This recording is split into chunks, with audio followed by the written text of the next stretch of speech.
Hello বন্ধুরা, good morning. তোমরা সবাই কেমন আছো? আশা করি ভালো আছো। আমিও ভালো আছি। তো হচ্ছে 10টার সময় চা খাচ্ছি। না 10টা না, এখন কিছু না গো, 10টা না, এখন 9:30টাই বাজতে যায়। ঠিক আছে, কাজকর্ম সেরে আমার তো সবাই দেরি হয়েই যায় চা খেতে, ঠিক আছে। আর আমি যে ভিডিওগুলো ছাড়ছি আশা করি তোমরা সবাই দেখছো। তো প্লিজ তোমরা একটা লাইক করো। তোমাদের লাইক সাহায্য ছাড়া এগাতে পারবো না, ঠিক আছে। তুমি একটু সাহায্য করো, তবে আমি এগাতে পারবো।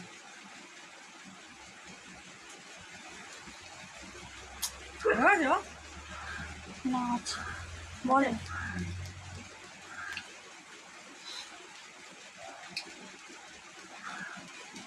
গ্লাসে চা নিয়েছি বাবা, দেখো আমরা গ্লাস।